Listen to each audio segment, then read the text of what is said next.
The next morning, he stood in the middle of the living room staring at the empty space where our life used to be. His phone trembling in his hand, his voice breaking as he said my name again and again, but there was nothing left to answer him. My husband ignored my messages all day. That alone wasn't unusual. Daniel had always been the kind of man who believed silence was a form of control, the kind that made you second-guess your own concerns until they felt small, unreasonable, until you apologized for asking in the first place. Still, there was something about that day that sat wrong in my chest like a quiet pressure I couldn't explain. By late afternoon, I had sent 3 messages. By evening, 5. Each one more neutral than the last. No accusations, no questions that might provoke irritation. Just simple check-ins, the kind a wife sends when she's learned over time how to keep the peace. Are you working late? Should I keep dinner warm? Everything okay?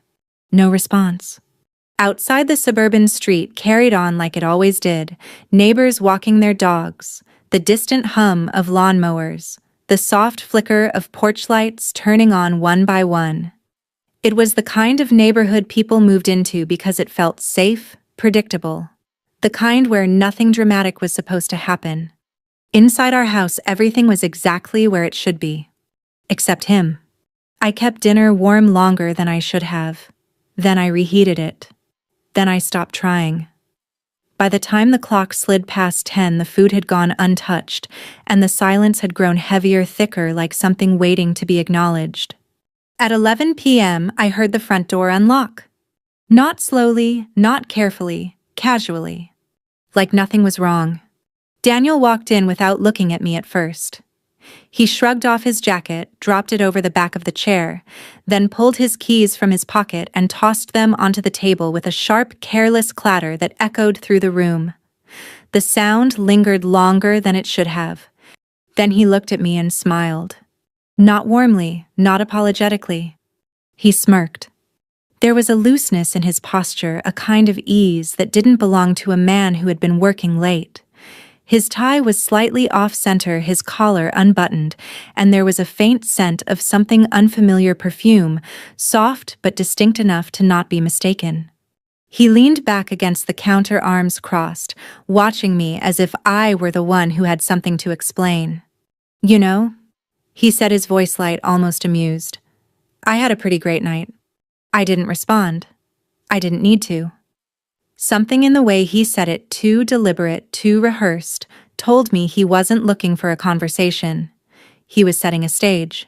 He tilted his head slightly, studying my face, waiting for a reaction he hadn't earned. Then he said it. I just spent the night with my new secretary, and I'm going to do it again. The words landed clean. No hesitation, no shame, just a simple statement delivered like a fact he expected me to accept. For a brief moment, the room felt very still. I could hear the soft ticking of the clock on the wall, the faint hum of the refrigerator, the distant sound of a car passing by outside. Normal things, grounding things. I set the plate I was holding down on the table, carefully aligning it with the others as if the exact position mattered. Then I nodded. Not dramatically, not even noticeably. Just enough. And I went back to clearing the table.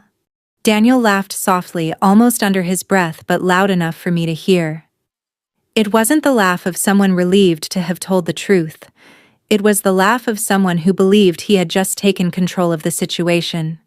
You're not going to say anything? He asked, pushing off the counter and stepping closer. No questions. No scene. I picked up another plate, stacking it neatly on top of the first. What would you like me to say? I asked, my voice even steady in a way that surprised even me. He watched me for a moment, something flickering in his expression. Confusion, maybe, or disappointment. This wasn't the reaction he had prepared for.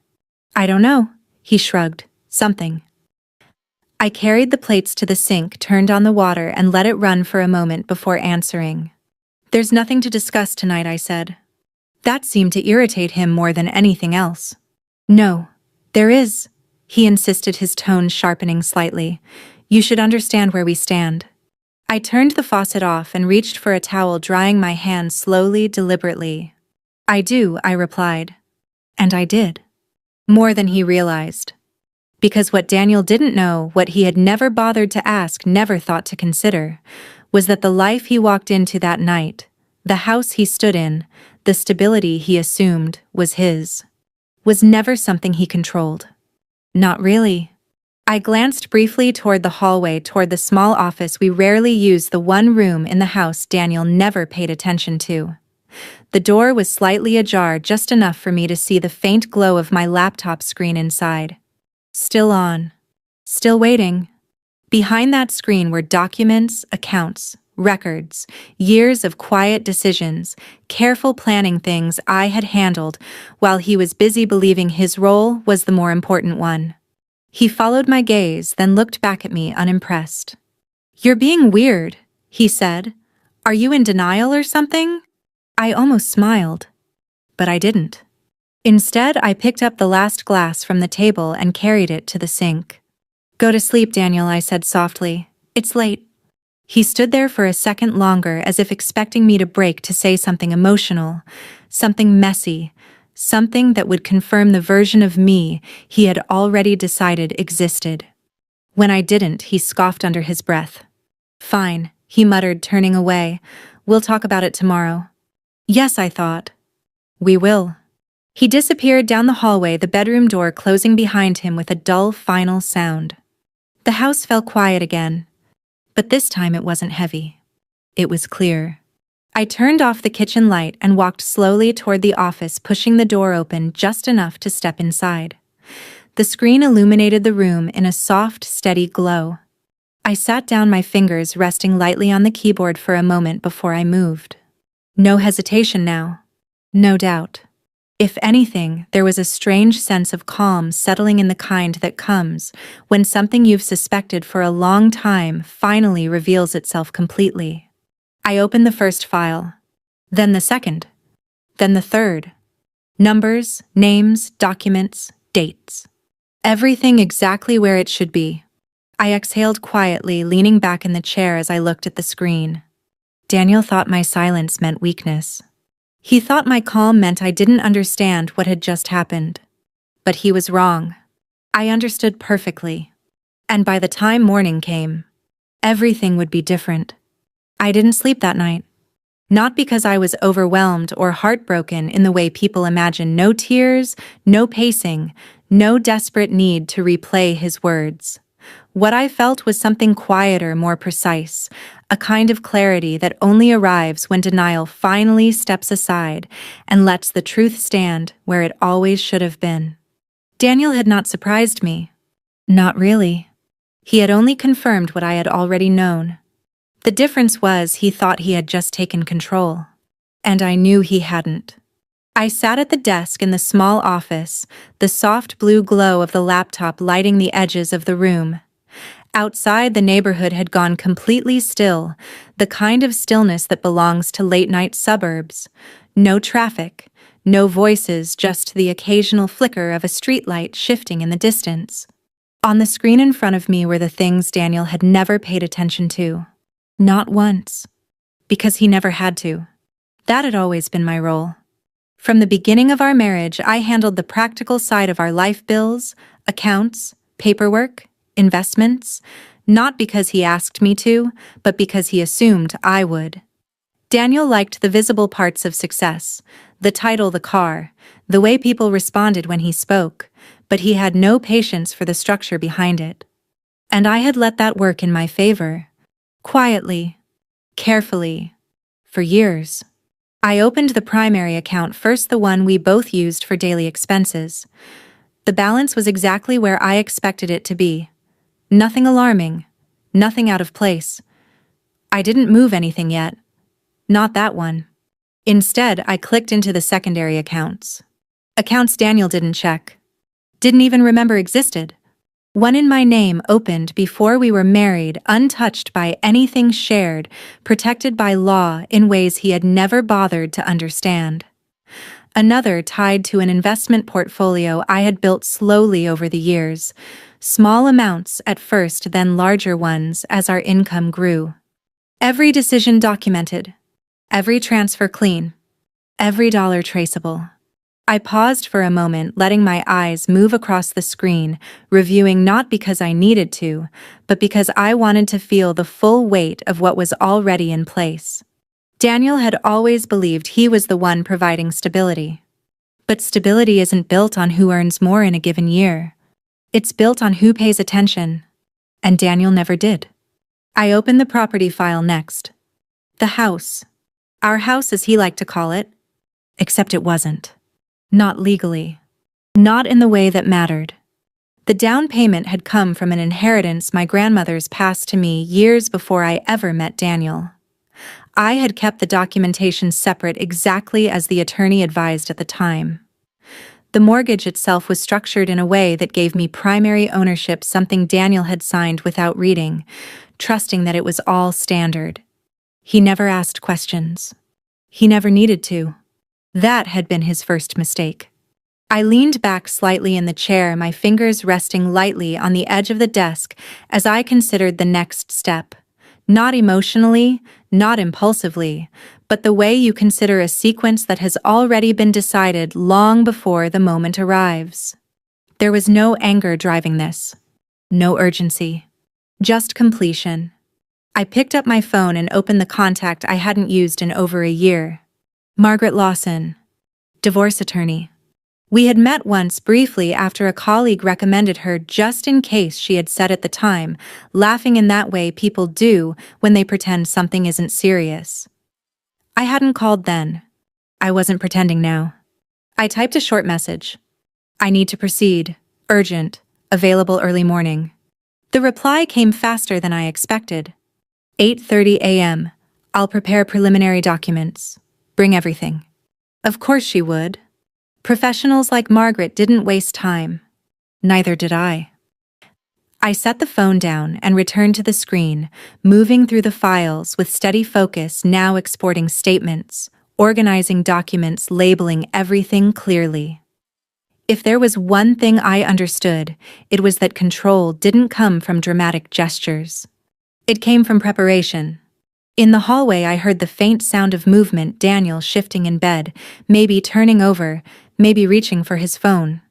For a brief moment, I imagined him checking it, expecting to see messages from me, confusion settling in when there were none. Then the thought passed. It didn't matter. Not anymore. I continued working. By 3 a.m., everything was in place. Documents saved to a secure drive. Copies uploaded. Physical files gathered and set neatly into a folder I would take with me in the morning. I stood slowly, stretching just enough to ease the stiffness in my shoulders, then walked into the bedroom. Daniel was asleep. On his side. Comfortable. Unbothered. For a moment, I simply stood there looking at him, not with anger, not even with resentment, but with a kind of distance I hadn't felt before. The distance that comes when someone reveals exactly who they are, and you realize you no longer need to wonder. He stirred slightly, then settled again. I turned away. There was nothing left to say. The next morning, I was up before him. 6:15 a.m. The house felt different in the early light, cleaner, somehow clearer. The air cool, the quiet no longer heavy but purposeful.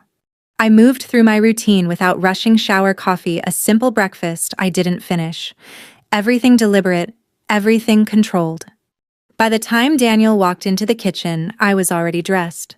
He paused when he saw me, a faint crease forming between his brows. "You're up early," he said, his voice still rough with sleep.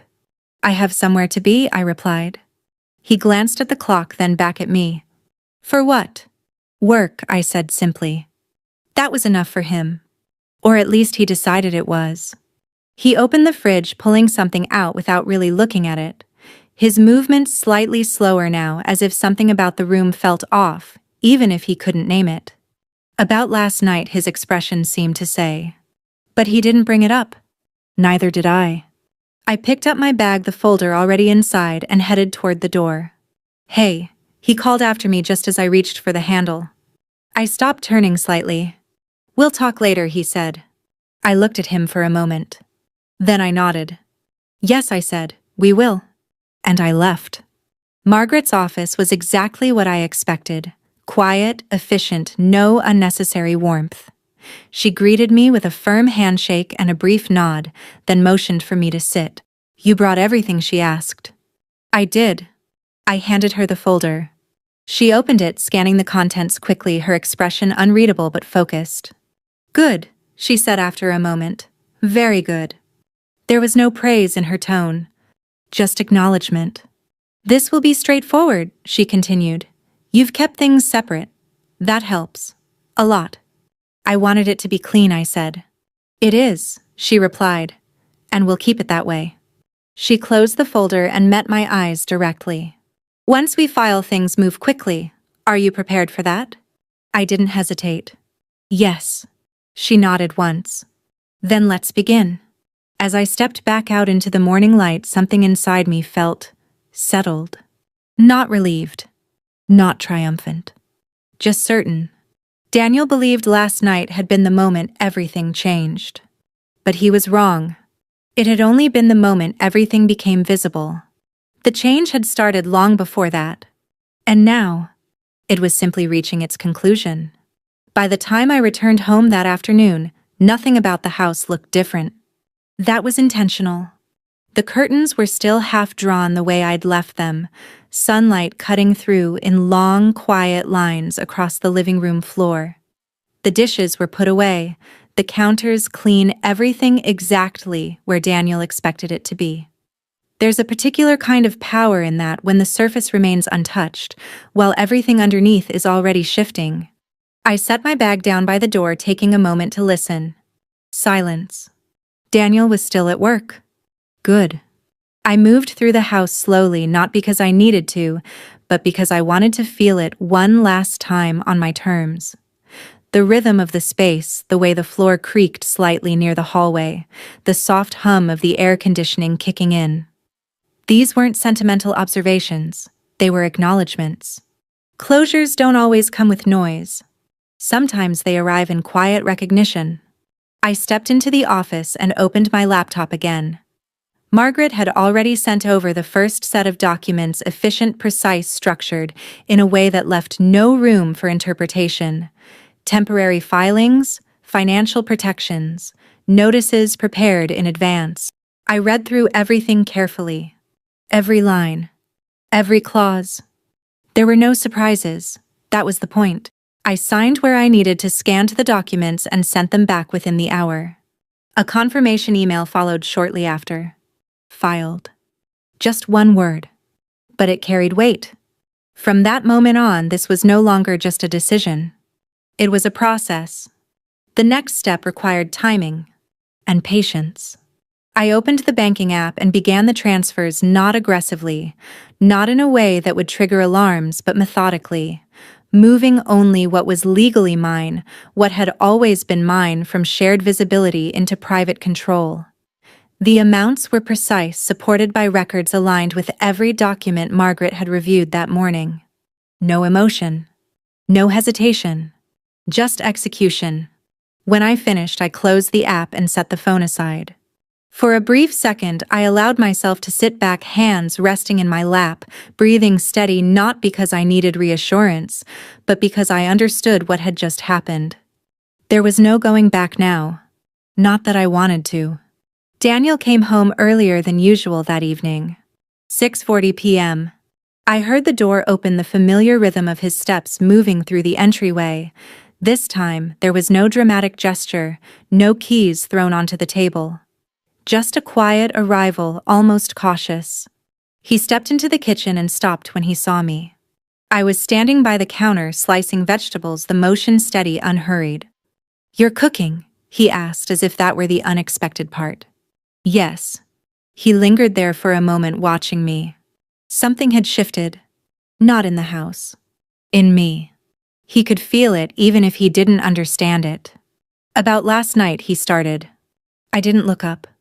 "There's nothing to discuss tonight," I said calmly, echoing my own words from before, but this time with a finality that hadn't been there yet.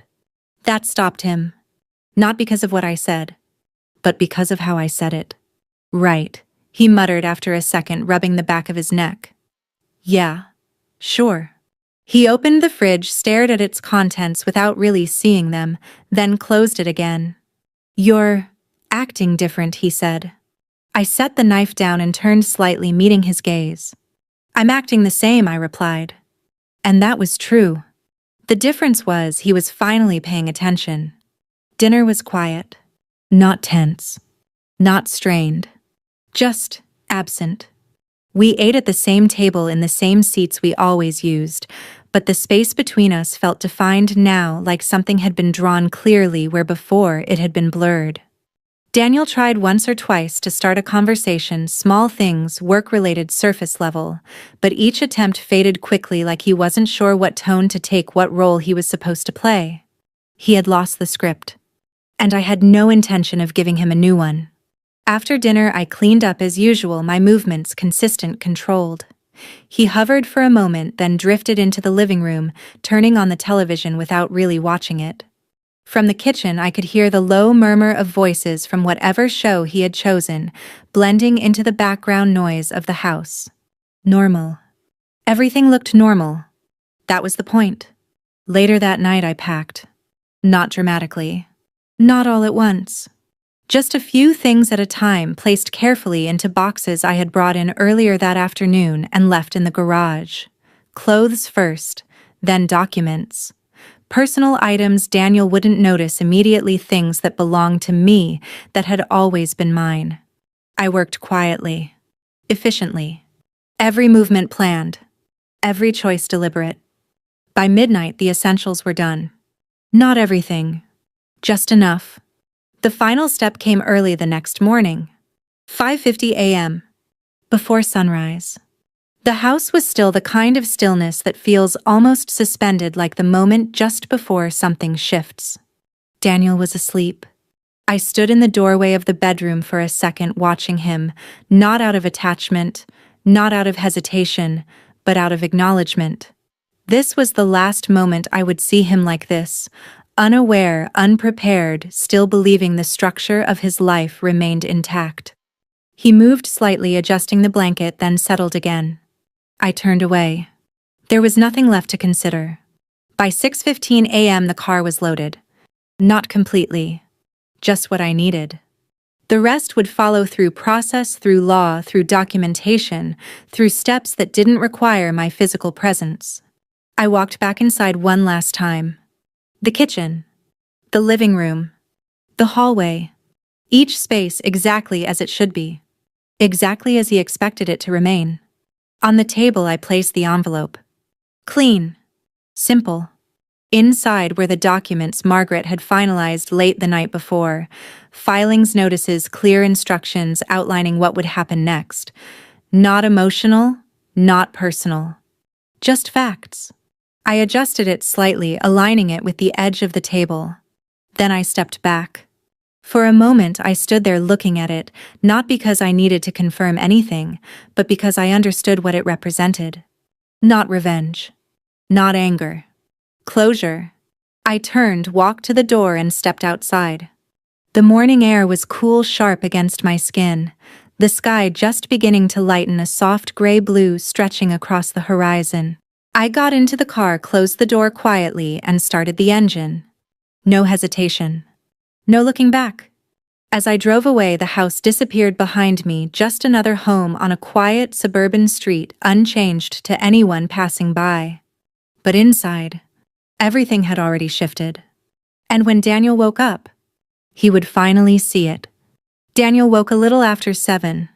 I know that now because Margaret later forwarded me the timestamp from the first voicemail he left, 7:08 a.m., his voice still rough with sleep, still carrying that half-formed impatience of a man who thinks the day has simply begun wrong and can still be corrected.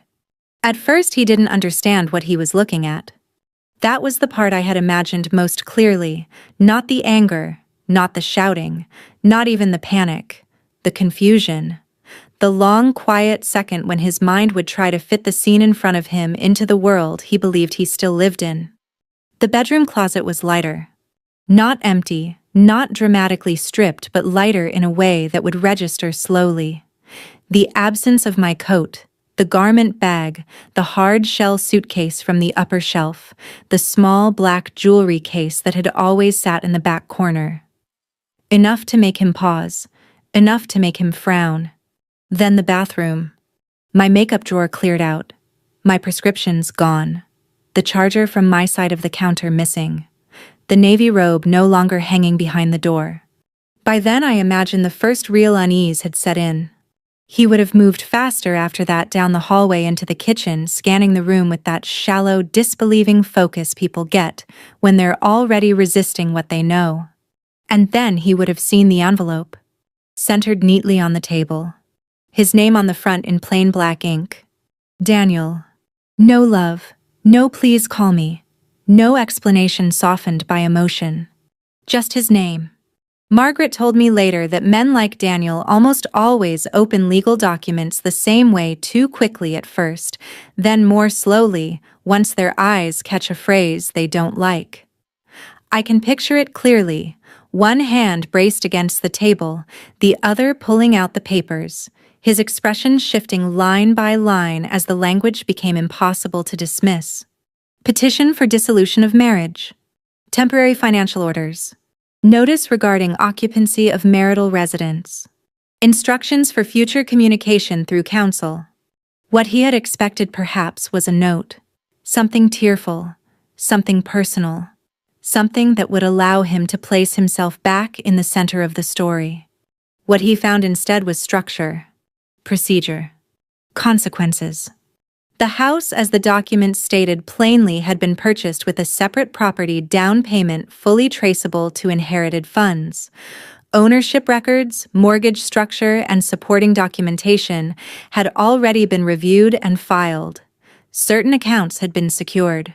Certain expenditures had been documented.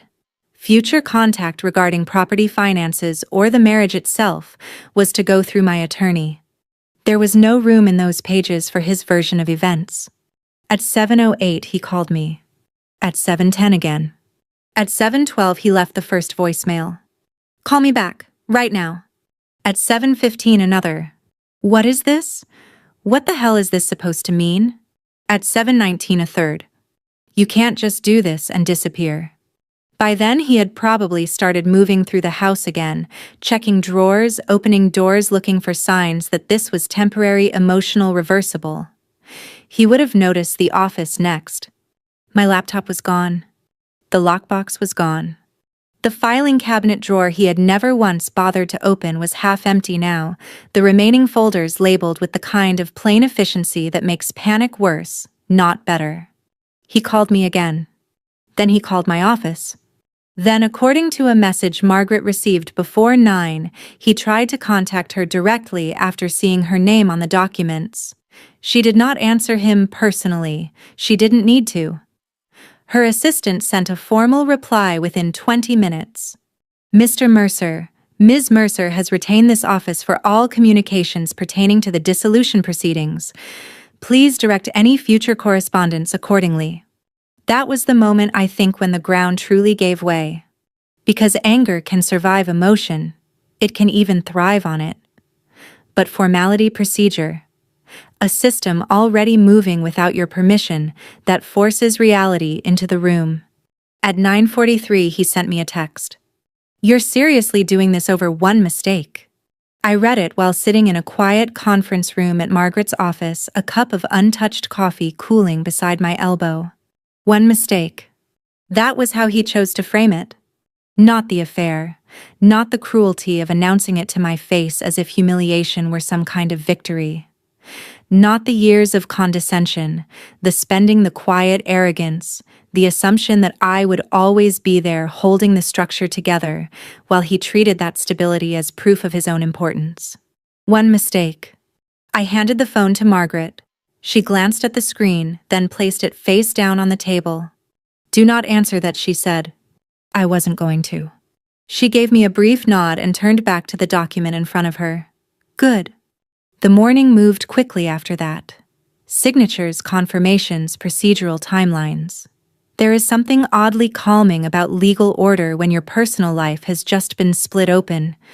Every step has a name, every deadline, a date. every possible chaos pressed into sequence. Around noon, Daniel's messages changed in tone. First anger, then disbelief, then negotiation. We need to talk. This is insane. You're overreacting. I'll end it with her. And finally, the one that told me more than all the rest. Please don't make me leave the house. Not our house. The house. He knew then. He had spoken to someone, perhaps his own lawyer, perhaps a colleague with just enough knowledge to be dangerous, and someone had explained what I already knew, that signatures matter, titles matter, records matter, and a person who never reads what he signs is still bound by it. He wasn't afraid of losing me. He was afraid of losing access. That realization didn't hurt. It clarified. Margaret looked over the updated property timeline with me one last time and outlined the next steps in a voice so calm it made the entire thing feel less like a collapse and more like a transfer of responsibility. He may contest parts of it, she said. People like this usually do at first, but the paper trail is excellent. The court won't care about his indignation. I almost smiled at that. Not because it was cruel, because it was true. By late afternoon, Daniel had left 11 voicemails, 14 texts, and 2 emails, one furious one imploring. In one, he accused me of planning this behind his back, as if the betrayal were mine. In the other, he wrote that he had said stupid things and that he never thought I'd actually leave. That line stayed with me. He never thought I'd actually leave. Of course he didn't. Men like Daniel confuse endurance with dependence. They mistake the patience of a competent woman for permanent permission.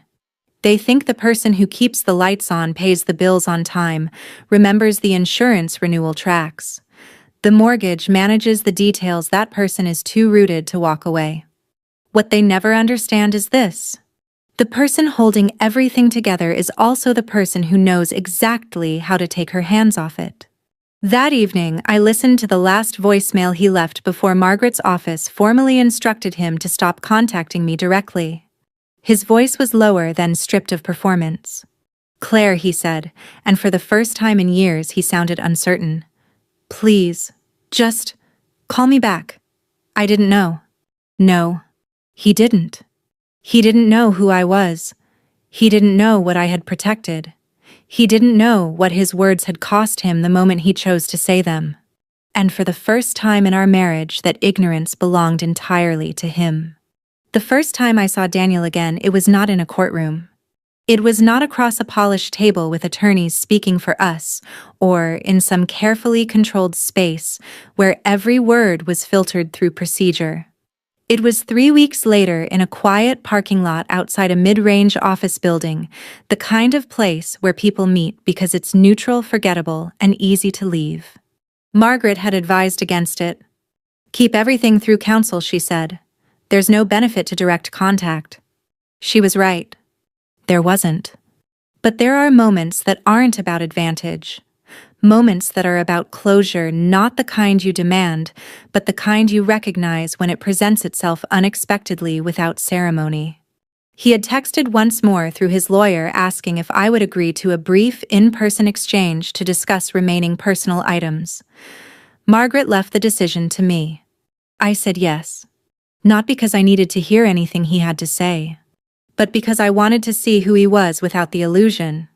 He was already there when I arrived. Leaning against his car's shoulders, slightly rounded as if the posture he had carried so easily before had finally slipped out of place. His clothes were clean-pressed but not chosen with the same careless confidence I remembered. There was hesitation in the way he stood, a subtle awareness of himself that hadn't been there before. He straightened when he saw me. For a second, neither of us spoke. The air between us wasn't tense. It was quiet. Different. Claire, he said finally. I nodded. Daniel. Up close, the changes were clearer. Not dramatic, not theatrical, but real. A tiredness around his eyes. A lack of certainty in the way he held my gaze. The small, almost invisible adjustments people make when they're no longer sure how they're being perceived. He glanced toward my car, then back at me. You look good, he said, as if the words surprised him. I am, I replied. There was no edge in my voice. No need for one. He swallowed, nodding once, then gestured vaguely toward the space between us. I brought a few things, he said. Stuff you left. I didn't know if you still wanted them. He opened the trunk and stepped aside. Inside were a few boxes. Clothes. Books. Small items, pieces of a life reduced to objects that could be carried, sorted, returned. He had packed them carefully. More carefully than I would have expected. Thank you, I said. I stepped forward, lifting the first box, setting it into the back seat of my car. The movements were simple, practical. No symbolism required. He watched me for a moment, then spoke again. I didn't know, he said. The same words as the voicemail, but quieter now, more honest. I paused, one hand resting on the edge of the car door, and looked at him, not searching, not questioning, just observing. I know, I said. That seemed to unsettle him more than anger would have. I mean it. He continued, stepping a little closer. I didn't know things were like that. I thought. He stopped himself. Because whatever he thought no longer mattered. I thought you were fine, he finished weakly. Fine. I let that word sit between us for a moment. Then I closed the car door gently. I was capable, I said. That's not the same thing. He exhaled, running a hand through his hair. I messed up, he said. I know that. I said things I shouldn't have said. I wasn't thinking. No, I replied calmly. You were. He looked at me confused. You were thinking exactly what you believed, I continued. That you could do what you wanted, say what you wanted, and nothing would really change. He opened his mouth to respond, then closed it again. Because there was no argument for that. Only recognition. I ended it, he said after a moment. With her. It didn't. I'm not interested in that, I said gently. Not sharply. Not dismissively.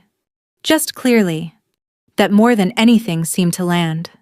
His shoulders dropped slightly, the last of his prepared explanations falling away with them. Right, he murmured. We stood there for a moment in silence. Cars moved in the distance. A door opened somewhere behind us, then closed again. Ordinary sounds carrying on without us. I don't hate you, I said then. The words were simple. True. He looked up, surprised. I don't, I repeated. But I'm not going back. He nodded slowly, absorbing that. I figured, he said. I guess I didn't expect it to happen like this. Neither did I replied. And that was the last honest thing we shared. The divorce moved forward exactly as Margaret had predicted. There were minor objections, at first formal, almost reflexive attempts to push back against terms he now understood too late, but the documentation held. The structure held. The facts remained what they had always been. The house stayed with me. The accounts were divided according to law, not assumption. His version of control of certainty never entered the process. Because it had never been part of the foundation. In the months that followed, I didn't try to rebuild everything at once. I didn't need to.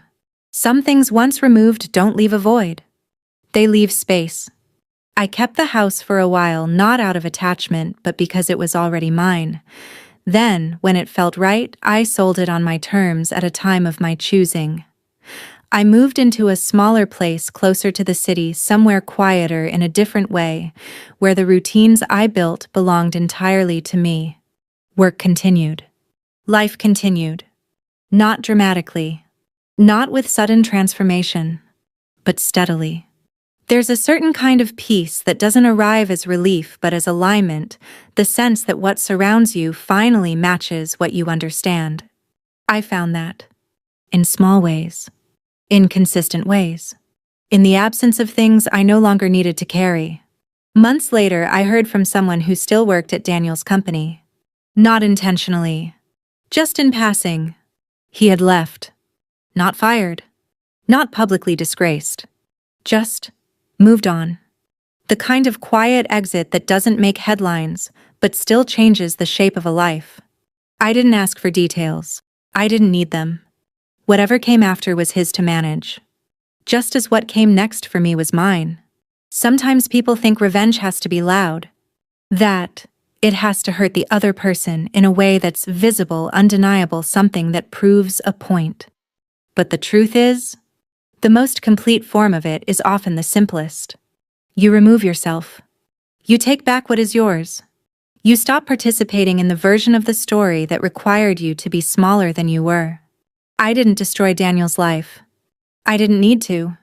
I just stopped being the one holding it together. And when I did, everything that wasn't real fell apart on its own. If you've ever found yourself in a place where silence feels like weakness, where staying feels easier than leaving, where you begin to question whether what you deserve is too much, pause.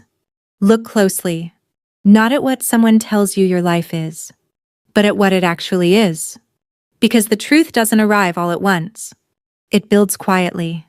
And when you finally see it clearly, you won't need to fight to change things.